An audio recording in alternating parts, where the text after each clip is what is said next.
I still check the locks twice before I sleep.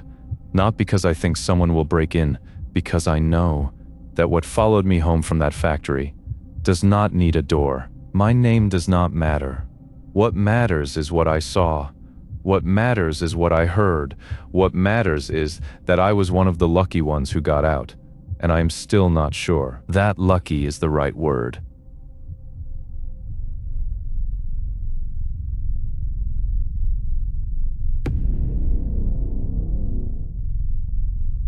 It was January 2013, Detroit winter. The kind of cold that does not just sit on your skin, it gets inside your chest and squeezes. I had been working the night shift at Cascade Sportswear Incorporated for 14 months. CSI, we called it. A garment manufacturing plant sitting deep in the Eastside Industrial Zone, tucked behind a row of dead warehouses near the old Connor Avenue corridor. Big building.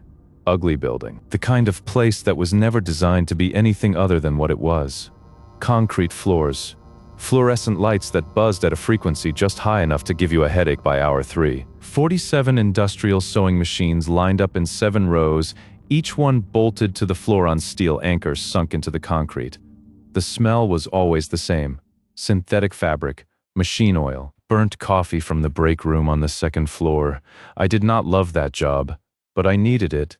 We all needed it, and for 14 months, that factory was just a factory. Cold, loud, exhausting, nothing more. Until the night the machines turned on by themselves, and I realized that we had never been alone in there. Not once. The first time it happened, I was in the break room, 2 a.m., bad coffee.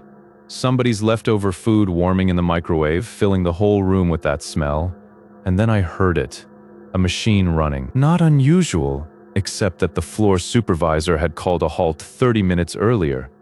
Line shutdown, equipment check. Every machine on that floor was supposed to be off. I set down my coffee, walked to the break room door, pushed it open, and listened. Row 7, far end of the floor, running. I walked out onto the floor. The lights were on their dim setting, the kind used during shutdowns, just enough to see by, not enough to feel safe. I walked to row 7, machine number 1, running at full operational speed. Stitching nothing, no fabric, no thread loaded. Just the needle driving up and down into empty air, over and over at full speed. Like it was sewing something I could not see. I reached for the power switch. The machine stopped on its own. Before I touched it, I stood there for a long moment. Then I walked back to the break room, poured my coffee down the sink, and told myself it was a fault, a short in the wiring, a timer somebody forgot to disable. I told myself that for 3 more weeks, until I could not tell myself anything anymore. Because by then, every machine on that floor was doing it. Always between 2 and 3 a.m., always starting with machine number 1 on row 7, spreading down the line, click, click, click, click, like something was walking the row and pressing each one to life with a single finger. And always. Exactly 90 seconds. Then silence. We started timing it. Not because we wanted to, because when something terrifies you that completely, you do anything to make it feel like a pattern you can understand. 90 seconds, every time. Like whatever was running those machines was punching a clock. Then the crates started coming back wrong. We packed finished product every night before the shift ended. Jackets, compression leggings, athletic shorts, sealed in plastic, loaded into shipping crates, stacked in the loading dock, ready for morning pickup. Every morning the day manager would open the crates for quality check, and for 3 consecutive mornings in late January, they found blood. Dark red, spread across the fabric. Not a drop, not a smear from a cut finger. Patterns, handprints, long dragging smears, like someone had pulled themselves across the inside of a sealed crate with their last remaining strength. Management called it contamination. They sent fabric samples to a lab. The lab confirmed it. Human blood. No match to any employee on record. No explanation for how it got inside sealed crates in a locked loading dock. They told us not to talk about it. So of course, we talked about nothing else. I need to tell you about the corridors, Because the machines, I could almost rationalize the machines. Faulty wiring, old equipment, electrical surges. I'm not sure I believed any of that, but I could say the words. The corridors. I could never find words for the corridors. The main corridor ran from the locker room on the north end of the building to the main floor on the south end. A walk of maybe 40 feet. A walk I had made hundreds of times, and sometime in early February, that walk became the thing I dreaded most about going to work. It started as a feeling. You know the feeling. The one that lives at the base of your spine. The one your body learned 100,000 years ago, when being followed in the dark meant something was about to eat you. I would be halfway down that corridor, and it would switch on, that feeling, and I would stop, and the air would change. Not get colder, change, like the pressure dropped, like something large had just moved through it, and then, the footsteps behind me, not matching mine, heavier, slower, like whatever was walking, was in absolutely no hurry. I want to be very clear about something. I am not a person who imagines things. I was a 14-month night shift worker in a Detroit factory. Practical, tired, skeptical, and I am telling you, those footsteps were real. And then the laugh. Not a sound exactly. More like a breath shaped into amusement. Just enough to let you know that whatever was behind you found your fear entertaining. I never looked back. Not once. Because some part of me, the oldest, most animal part of me, knew with complete certainty that if I turned around in that corridor, I would see something that would end me. Kovacs kept the factory open. He had orders to fill. He had a bottom line. 3 days later, on a Tuesday morning, 4 women from the cutting department went to the third-floor bathroom. Normal Tuesday, 10:47 a.m. One of them turned on the faucet. What came out was not water. Thick, dark red. Warm. Still warm. Their screams came down through the ceiling of the main floor like the building itself was screaming. The bathroom door slammed shut. An outward opening door slammed shut from the inside, with all 4 of them trapped on the other side.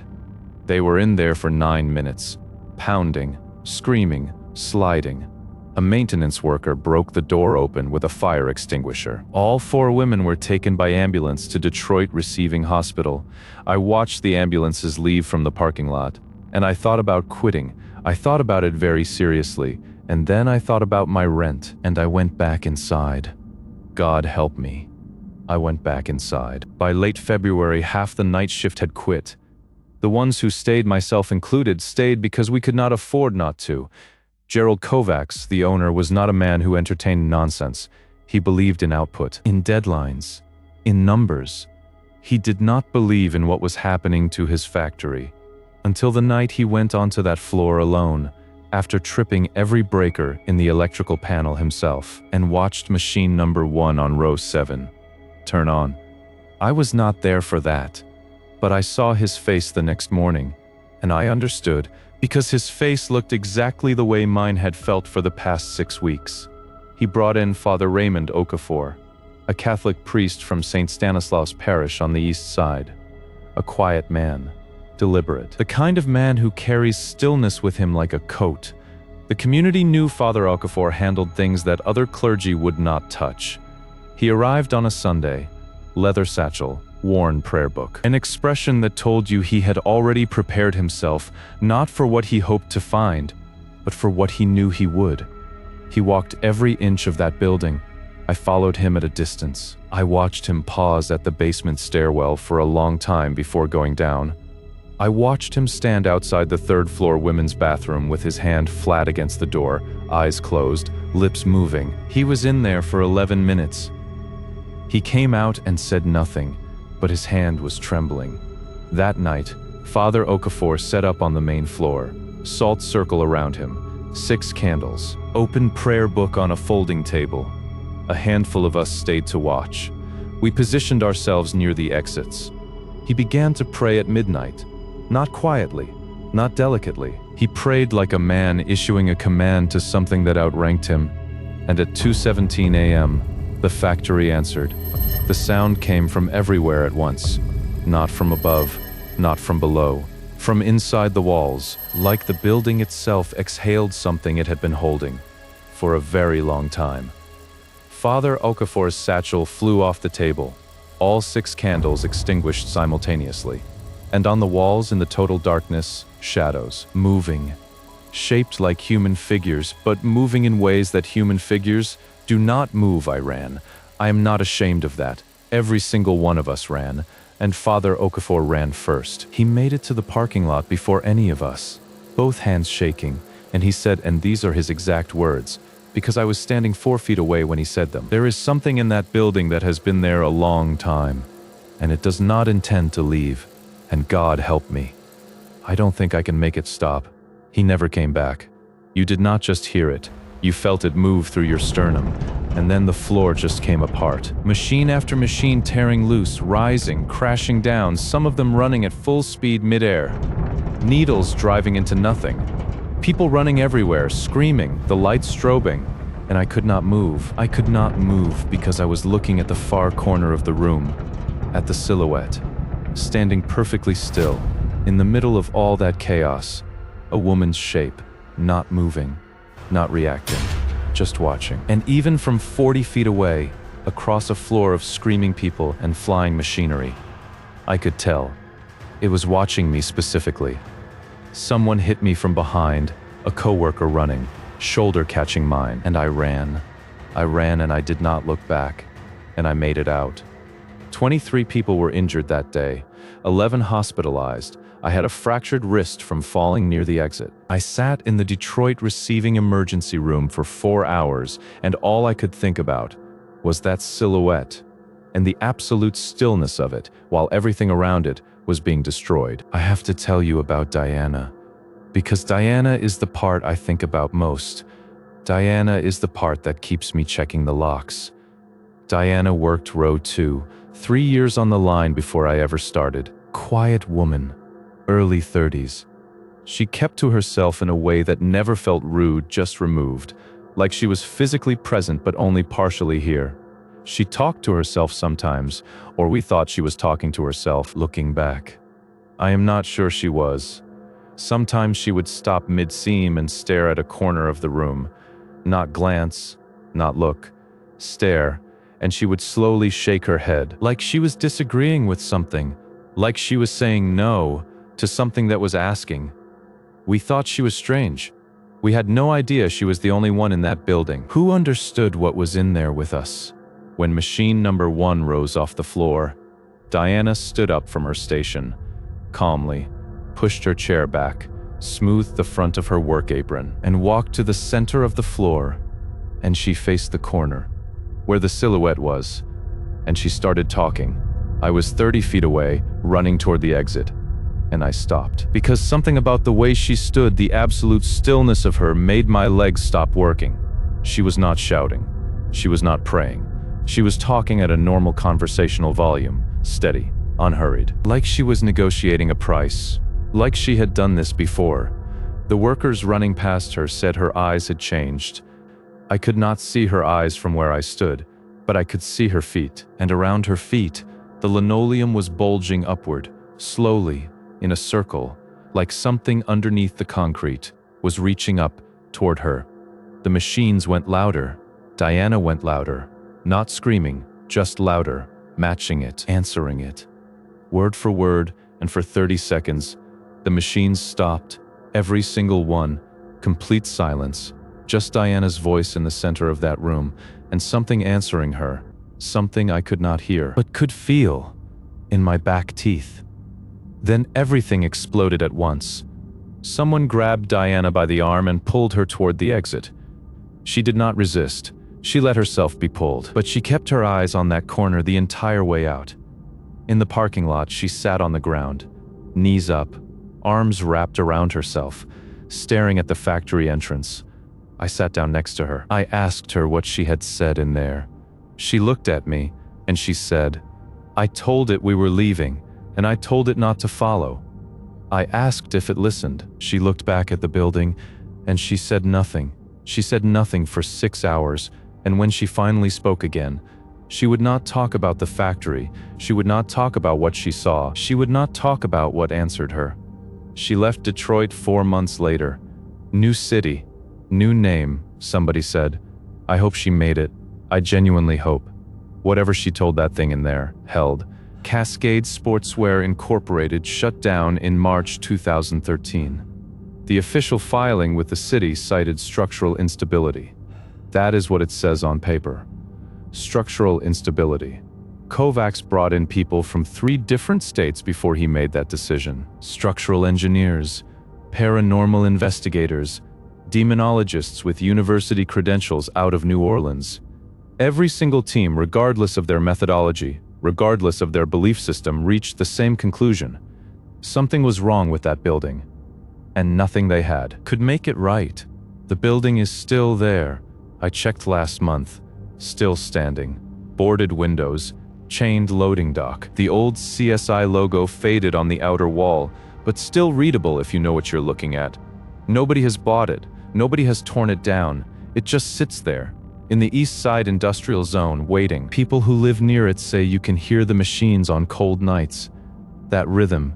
Click, click, click, 90 seconds, then silence. I believe them. I have not walked down a long corridor alone since March 2013. I sleep with a light on. Not all the lights, just one. Because complete darkness feels different to me now. Complete darkness feels occupied. I do not know what was in that factory.